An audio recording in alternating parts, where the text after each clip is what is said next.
Hoje nós temos a honra e o prazer de entrevistar, um dia após a sua diplomação aqui em Brasília, o novo presidente da República, Vossa Excelência Jair Messias Bolsonaro. Senhor presidente, é uma honra tê-lo no nosso programa e sermos recebidos pelo senhor aqui em um dos espaços do Centro Cultural Banco do Brasil, onde está sendo realizada a transição. Eu agradeço esse momento. O Brasil se encontra numa tremenda crise ética, moral e econômica. Os desafios são muitos. Em grande parte depende do parlamento brasileiro para nós buscarmos soluções. Mas é um desafio. Nós não poderíamos, é o entendimento de grande parte dos que votaram em mim, é continuar com a esquerda no poder. Que o destino nós bem sabemos onde nós chegaríamos. Então é desafiador, mas eu acredito no povo brasileiro, sou cristão, acredito Amém. Em Deus, e Ele nos ajudará a vencer a todos esses obstáculos. Tenho certeza. Amém.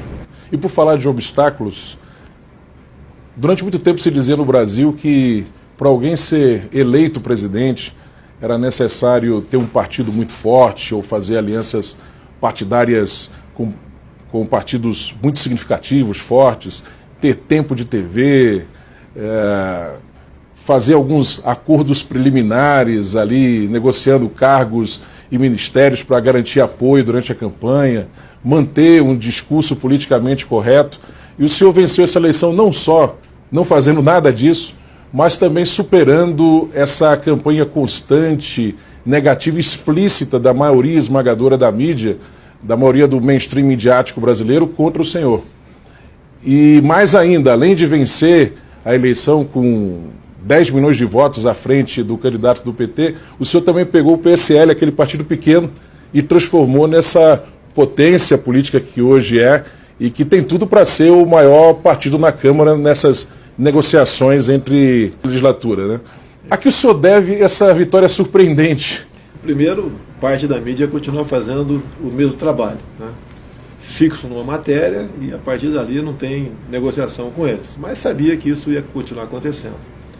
No tocante às eleições, eu usei um versículo bíblico para que servisse, né, de bandeira por ocasião da nossa campanha, aquele João 8,32. Sim. Né, que nós precisamos de verdade. É igual um relacionamento. Quando um homem começa a mentir para a mulher mentir para o homem, acabou o casamento. Uhum. E nós temos que ter um casamento bastante sólido com o povo brasileiro. No início da campanha, inclusive a pré-campanha, uma repórter conhecida falou que eu não chegaria sem mentir. Eu falei, então não chegarei. É muito simples. Porque o que nós propusemos ao longo do mandato é fazer algo diferente. Esse diferente não é uma invenção. É algo que realmente fosse aplicado para o futuro governo, dar a devida satisfação que a sociedade precisa. É porque quem vai governar não vai ser eu. Eu vou ser apenas uma pessoa que vou estar no comando, como um maestro, né? E o pessoal ali tem que tocar aquela música. E a música é a verdade. E para eu poder atender, por exemplo, no ramo da ciência e tecnologia, eu não posso ter alguém com indicação política. Tem alguém que tem que ser formado, que tem um curso superior. No caso, o Marcos Pontes, que fez o ITA, é o nosso astronauta, é um elemento que estava na NASA até pouco tempo, é da inovação, da pesquisa, do desenvolvimento. Então é isso que nós precisava lá, para podermos sonharmos com patentes, com novos inventos, e temos tecnologia, que um país sem tecnologia está condenado a ser escravo dos que tem. E o nosso ministério foi formado dessa maneira. Alguns dizem que eu vou ter dificuldade para governar porque não negociei. Olha, eu posso não ter a fórmula do sucesso, mas sei qual é a do fracasso. É fazer exatamente o que os outros vinham fazendo até o momento. Acabaram as eleições, eles iam lá para um canto qualquer do palácio, lá do Grande do Torto, lá do Palácio do Governo, e repartir os ministérios, bem como bancos oficiais e estatais. E a resposta está aí, né? Ineficiência do Estado e corrupção. Então, propusemos fazer diferente. Concluímos agora a indicação dos 22 ministros, não pude ficar em 15, tive que fazer 22, e o Brasil está pronto para mudar o seu eixo a partir de janeiro. Agora, dependemos sim do parlamento brasileiro. Eu peço que Deus ilumine os parlamentares e Amém. E eles entendam que nós estamos no mesmo barco. Se eu fracassar, vai fracassar o Brasil, e quem voltará, eu acho que todos os políticos sabem qual partido voltará para estar à frente do destino do Brasil. E o destino será o pior possível, como nós tínhamos a sinalização dos últimos 13 anos. Presidente, logo que saiu a confirmação da sua vitória, no mesmo dia, o senhor fez uma live no Facebook em que o senhor tinha sobre a mesa, à sua direita, se não me falha a memória, a Constituição Federal, um exemplar de uma autobiografia do Winston Churchill, um dos maiores estadistas de todos os tempos, seguramente o maior estadista do século XX. À sua esquerda, um exemplar de uma obra de um apoiador seu de primeira hora, o filósofo Olavo de Carvalho, que é um dos responsáveis pelo ressurgimento da direita no Brasil, do surgimento de uma nova direita, e no centro em destaque a Bíblia Sagrada, que naquele momento, naquela ocasião, o senhor classificou como sendo a caixa de ferramentas de Deus para a transformação do homem e da mulher. Eu gostaria que o senhor falasse sobre a importância dos valores e princípios bíblicos para a sua vida, né? E como isso vai afetar de alguma forma a sua maneira de governar o país. Quem me falou pela primeira vez caixa de ferramentas foi um pastor. Eu não inventei aquilo, foi um pastor. Olha, você tem um problema, você busca aqui que você acha a solução para ele. Minha esposa é evangélica. Então o que eu vejo na Bíblia? É humildade, é você procurar parcerias, né, para poder bem governar, é você saber que você é mortal. Sim. Porque geralmente muita gente pensa que é mortal. É comum acontecer isso, né? Eu vi que não era, principalmente aquela facada que tomei lá em Juiz de Fora, né? Eu só não queria deixar a minha filha órfã, né? E a ideia de colocar aquilo, lógico, foi colocado, não estava espalhado na mesa. É dar um recado, o que nós seguimos, né? E eu costumo dizer, né, o meu slogan de campanha, Brasil acima de tudo, Deus acima de todos. Esse é o nosso sentimento, essa é a mensagem que a gente quer passar. O Estado é laico, mas eu sou cristão. Sim. Eu vou negar isso, eu não vou negar isso daí. Muita coisa vai ser voltada de acordo com os meus princípios, valores. A questão, por exemplo, lá, ideologia de gênero, né? A gente vai acabar com essa história lá via Ministério da Educação. Escola, lugar de criança, ser instruída e não ser doutrinada ou estimulada precocemente para o sexo. Quem ensina sexo é papai ou mamãe. Então o recado que estava dando naquela mesa ali era isso daí. Quem nós seguimos? O Olavo de Carvalho, uma pessoa também que já foi de esquerda, né? E depois entendeu a realidade dos povos, né? Para onde estávamos indo, e há muito tempo acordou para isso. É uma pessoa que faz com que muitos jovens, em especial no Brasil, entendam o que é esquerda, o que é direita, o que é o PT, o que para onde estavam nos levando, né? O que é que aconteceu? Por que a Venezuela chegou àquela situação? Porque Cuba em 59, né? Quando foi feita ali a tomada de Cuba pelos guerrilheiros lá do Fidel Castro, e acusavam, uma das fortes acusações contra Cuba, que ele era um prostíbulo dos Estados Unidos. Então ia acabar com a prostituição. Hoje em dia, as informações que nós temos, né? A prostituição corre solta e por R$5 se faz um programa em Cuba, tendo em vista o estado de miséria que se encontra a população. Então, o exemplo que eu quis dar, um sinalizador, foi isso aí. Amém. E, por falar do seu slogan de campanha, conta-se que ele surgiu quando o senhor participou de uma marcha para Jesus, eu acho que foi no ano de 2014, se não me falha a memória, e aí o senhor teve a oportunidade de dar uma palavra para aquela multidão lá em São Paulo.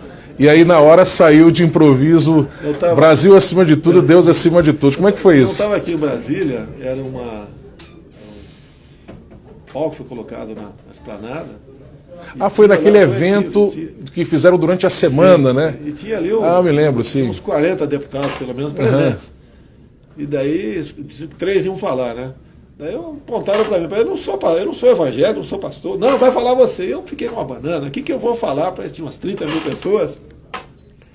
E foi de repente. Eu dei o recado, falei. E no final, né? Esse Brasil acima de tudo é do Exército Brasileiro. Eu citei isso, mas tem que complementar como? Eu falei, Deus acima de todos. Foi naquele momento, né? Tem uns 4 anos realmente, que apareceu. Isso daí parece que pegou. Pegou. Deu certo. Até ontem, por ocasião da minha diplomação, a senhora Rosa Weber, presidindo o Tribunal Superior Eleitoral, né, falou pela coligação, Brasil acima de tudo, Deus acima de todos. E uma coisa bacana aconteceu, né? Minha esposa é batista, é da Igreja Atitude lá do Recreio, e é o Josué Valandro, que é o pastor, então ele veio conosco para cá, e eu pedi para a ministra que ele fizesse uma oração antes de começar o evento da diplomação. Ele fez a oração, palavras maravilhosas, calou fundo o coração de muita gente, e alguns colegas meus falaram que muitas autoridades se emocionaram com a palavra dele naquele momento. Porque o que está em jogo, né, não é o meu destino, é de todos nós. Sim, sim. Eu apenas, quando eu discursei, né, eu falei que lá no evento em si, eu agradeci a Deus por estar vivo, que realmente é um milagre, e também agradecer a Deus pela missão. E sei que Ele estará do nosso lado em todos os momentos difíceis, né? Em todos os obstáculos para serem transpostos, estará do nosso lado também. Então, eu comecei meu discurso dessa maneira. Então, eu sou cristão, sou católico, e acredito que a gente tem que demonstrar a nossa fé, né? E mostrar realmente que nós aqui somos humildes para atingirmos nossos objetivos. Amém. O senhor foi o primeiro candidato a presidente e único, na verdade, primeiro e único, né, que declarou que, se eleito, transferiria a embaixada do Brasil em Israel para a capital Jerusalém, que é uma reivindicação dos evangélicos já há muito tempo, não só por questões bíblicas, mas por questões de justiça, de coerência, enfim. E depois de eleito, o senhor confirmou essa posição e recebeu algumas críticas de algumas pessoas, de alguns setores, que têm falado que isso poderia afetar negativamente as negociações do Brasil, os negócios do Brasil com países islâmicos. Inclusive, eu acredito que ontem ainda a Liga Árabe mandou uma carta para o senhor falando sobre a sua preocupação com essa decisão. Gostaria que o senhor falasse sobre como é que o senhor vê isso, qual a sua resposta a essas críticas, e se o senhor e o chanceler Ernesto Araújo já têm também estudado a possibilidade de avolumar os negócios do Brasil com outros países, para que o Brasil também não fique refém nessas situações, né? Olha, eu falei isso durante a campanha, sim. Estava aqui em Anápolis, quando houve o decreto do Trump nesse sentido. Conversei já com o embaixador de Israel sobre isso aí, conversei com o Ernesto Araújo. Alguns países estão realmente ameaçando boicote à nossa economia, caso isso se concretize, e nós estamos conversando a melhor maneira de decidir essa questão. Até porque Jerusalém tem duas partes. Né? Tem uma parte que não está em litígio. Sim. E o que eu tenho falado, quem decide vai ser a capital do seu país é o seu estado, o seu país. É verdade. Sou eu. Vamos supor que o Brasil não tivesse negócio com Israel, vamos supor. Hoje em dia, a gente ia abrir a embaixada lá, iria onde?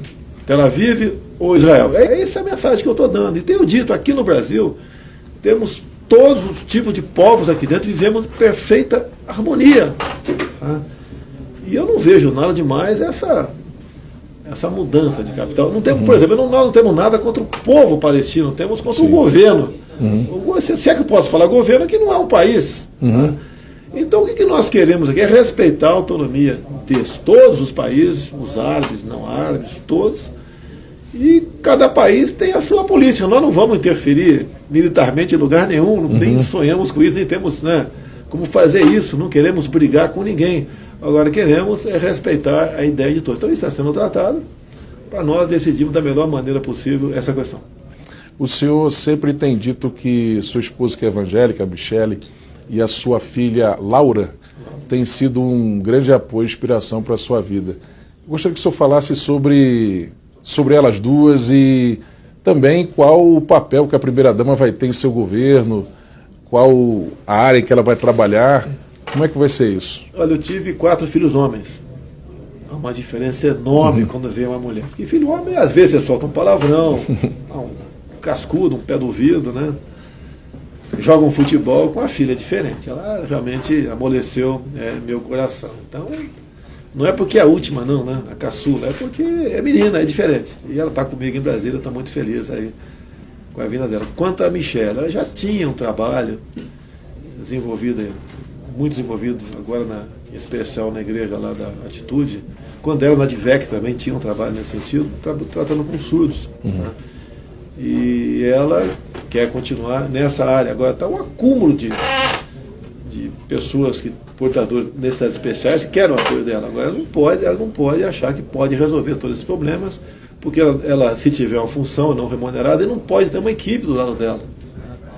E, então ela tem essa dificuldade. Eu tenho conversado com ela, se ela quiser abraçar todas as questões, ela não vai conseguir atender a todos. Então ela tem que ter uma função quase que de presidente, tá certo? Ligar diretamente com a Damares, que é a nossa ministra aí da família e da mulher, tá certo? Para ela colaborar junto com a Damares nessa questão. No meu entender, ela vai encerrar com a Damares, ela gosta muito da Damares, ela ficou muito feliz com a indicação dela para essa área, até pela sua história de vida, e acredito que ela vai nessa linha, buscar aí ajudar os que necessitam. Senhor presidente, uma pergunta agora um pouco mais íntima, mas se o senhor puder responder, com certeza vai ser algo enriquecedor. Quando o senhor sofreu aquele terrível atentado lá em Juiz de Fora, a nação brasileira, em especial a nação evangélica, orou intensamente pelo senhor. E o senhor é um homem de fé, um homem temente a Deus. E a gente gostaria de saber se, de repente, naqueles momentos difíceis em que o senhor estava lá hospitalizado, o senhor teve alguma experiência com Deus, o senhor sentiu a presença de Deus com o senhor lá, e se o senhor teve também a oportunidade de conversar com Deus sobre a sua vida e sobre essa missão que Deus está dando ao senhor, o futuro do Brasil. Olha, pelas mãos de homens e mulheres, né, eu fui salvo lá na Santa Casa de Juiz de Fora.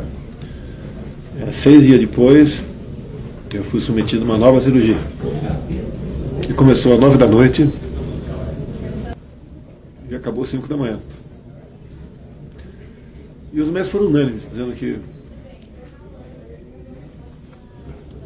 foi um milagre eu estar vivo. Eu lembro do episódio em si, quando ele veio a facada, parecia que tinha levado uma bolada, né? Todo peladeiro, uma bolada de salão no estômago. Eu acalmava a minha equipe. Não, só foi uma pancada superficial, e eu vi o corte na barriga. Só que o que acontece? A nossa cavidade abdominal, né, ela, como o próprio nome disse aqui, tem muitos espaços vazios, né? E a hemorragia toda era interna. E segundo os médicos, por 3 milímetros eu não tive, a facada não foi fatal. Foi um negócio inacreditável, não pegou estômago, não pegou fígado, entrou 20 centímetros e o cara bateu e rodou. Foi um profissional. Até 2014 ele estava filiado ao PSOL. No mesmo dia, alguém na Câmara tentou entrar com o nome dele. Ou seja, se ele consegue fugir do tumulto, o Ali Perfeito estava em Brasília. Então lá, eu lembro que o pessoal botou no carro, no máximo 20 minutos, cheguei ao hospital, dei sorte.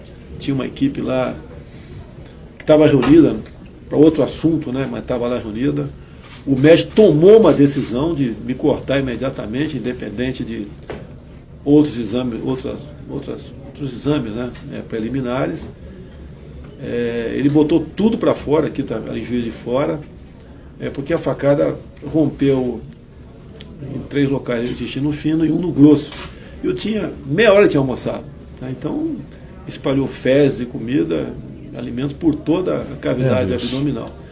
E uma infecção ali era 99% uma infecção. Graças a Deus não ocorreu. Amém. E ao falarem que foi um milagre, né?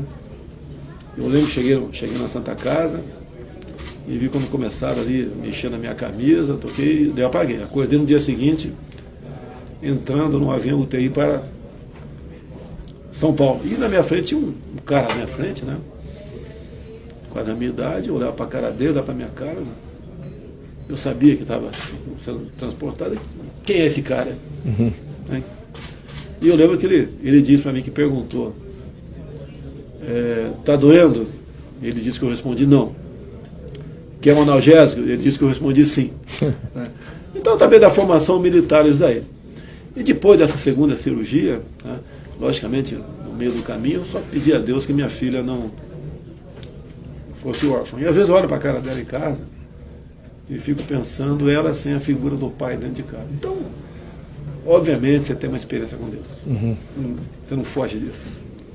Porque, afinal de contas, de onde nós viemos? De onde nós iremos? Okay? É verdade. E nossa perspectiva não é só terrena, tem algo que transcende, vai além disso, a gente tem que então isso aí é da pensar nossa nisso. vida. Eu até costumo dizer, né, quando nós, todos aqui na Terra, entendemos que iremos para... Temos um destino o eterno. nosso destino aqui na Terra é o mesmo. Eu vou cheirar a mesma coisa que você. Tá certo? A gente muda o Brasil, Sim. a gente muda o mundo. Tá? E tem que perseguir esse objetivo. Muitos criticam a bancada evangélica aqui. Eu falo o seguinte, ó, pode ter seus defeitos, mas se botar numa balança, tem muito mais virtude.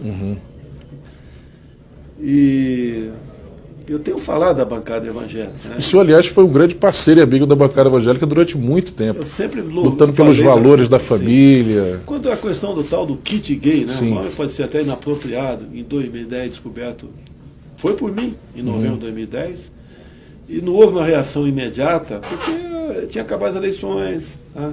Metade do parlamento não reeleito, outra metade cansada da eleição, e a partir de março do ano seguinte a bancada evangélica entrou nessa questão e foi mostrado para o Brasil todo qual era o plano do governo de momento desgastar ainda mais a família nessa questão, uma covardia, fazer com que a criancinha a partir de 6 anos de idade tivesse acesso a filmes pornográficos homoafetivos, tá certo? Cartazes e livros dizendo que a nossa vida é uma construção social. Não interessa se você nasceu com apêndice ou, né, com órgão genital feminino, não interessa. Você vai decidir se vai ser uma mulher no futuro. Isso é um absurdo, uma maneira de você esculhambar com a família. Quando você tem um problema, você procura teu pai, tua mãe, teu filho, teu irmão, teu avô. Quando você acaba com isso aí, você vai procurar o Estado, você já se transformou num militante. Que a gente vê por aí pessoas que você vê, o cara está curtindo férias assim, em Paris e está defendendo o socialismo. Então eu até não culpo o cara, porque ele teve a mente lavada naquele sentido. Foi doutrinado desde muito tempo. Doutrinado para aquilo, é militância. Né? E eu tenho até pena, né? O nosso futuro ministro da Educação, o Vélez, né? Ele vai ter muito problema lá. Porque tem que desaparelhar. E tem pessoas que, alguns são com má fé lá, outros que acham que estão fazendo a coisa certa agindo daquela maneira. Mas a gente acredita, é uma missão. Você pode ver a minha vida, eu perdi a liberdade de tomar água de coco na praia, de caminhar, ir lá na feira, lá perto de casa, até mesmo andar no condomínio, pode ter o sniper me esperando no canto qualquer. Mas a causa é justa. Eu tenho falado para quem acha que eu me meti numa fria. Olha, se fosse qualquer um dos outros dois, segundo ou terceiro colocado, como é que estaria a vida de todos nós? Que esperança nós teríamos no tocante a isso? Com essa aproximação deles enorme com a Venezuela, com Cuba, a vice do Haddad ligada com a Coreia do Norte, onde é que nós chegaríamos? Você pode ver, o PT investiu 13 anos em educação, dobrou o gasto com a educação, mas a qualidade do ensino caiu. Despencou, realmente. O grande problema que tem pela frente também, nós temos aí em torno de 2 milhões de jovens que são matriculados nas escolas do MST, chamados Sem Terrinha. Eles não cantam o hino nacional, cantam o Internacional Socialista. Não, elas têm uma bandeira verde e amarela, elas têm uma bandeira vermelha. E essa garotada é militante do futuro. Okay? Eu até digo, né? No pré-64, tínhamos um problema sério, e agora o problema continua aí. Esse pessoal todo está aí aguardando um momento de fraquejo nosso para vir com tudo para cima da gente. Mas acredito em Deus, vamos sair dessa. E espero, se Deus quiser, em 2022, dizer que nós mudamos, sim, começamos a mudar o Brasil. Amém.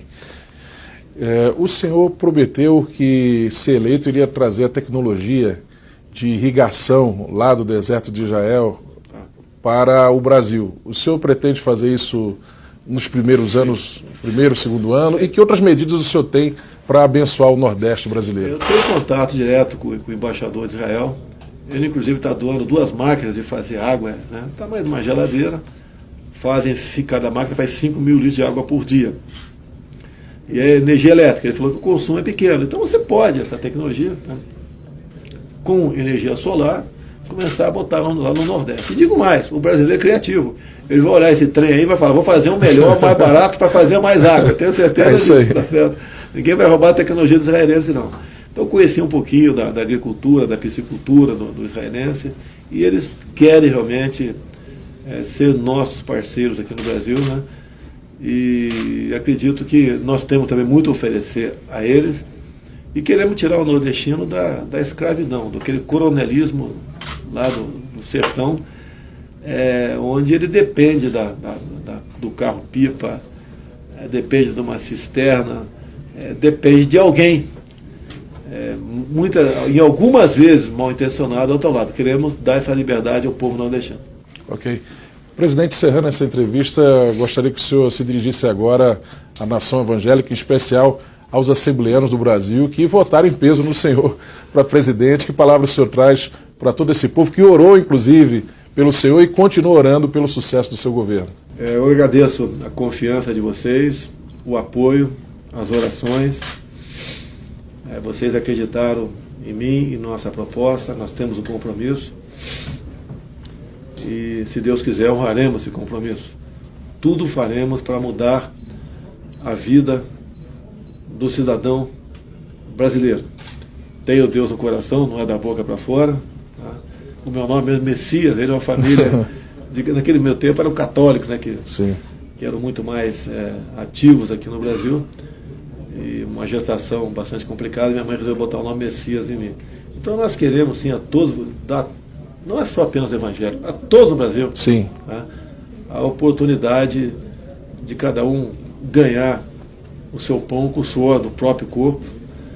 Queremos jogar pesado na questão da insegurança do Brasil, queremos fazer comércio com o mundo todo sem um viés ideológico, né?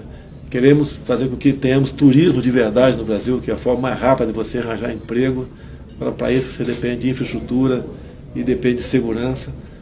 Mas estamos mais que bem intencionados. Estamos agora sim com uma equipe de 22 pessoas, ministros, que estão imbuídos com essa ideia. E todos eles sabem, né, que a vida particular deles também se aproxima de uma semelhante à minha.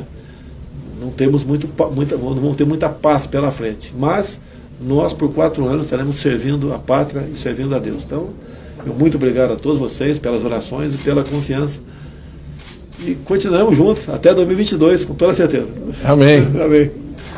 Que Deus continue abençoando o senhor, sua família, essa missão tremenda que Deus tem dado ao senhor, que tenhamos um governo abençoado, até porque se o seu governo for abençoado, o Brasil todo será abençoado, e é um dever que a Bíblia coloca para todo cristão de orar pelas autoridades constituídas. E a gente ora até com mais prazer quando a gente sabe que está à frente do governo da nossa nação uma pessoa que é temente a Deus e é honesta e tem princípios e valores. E nós precisamos da bancada evangélica para aperfeiçoar nossos projetos, para que eles apresentem bons projetos, para que a gente possa apoiar e juntos construirmos então o Brasil que nós merecemos. Amém. Obrigado, presidente.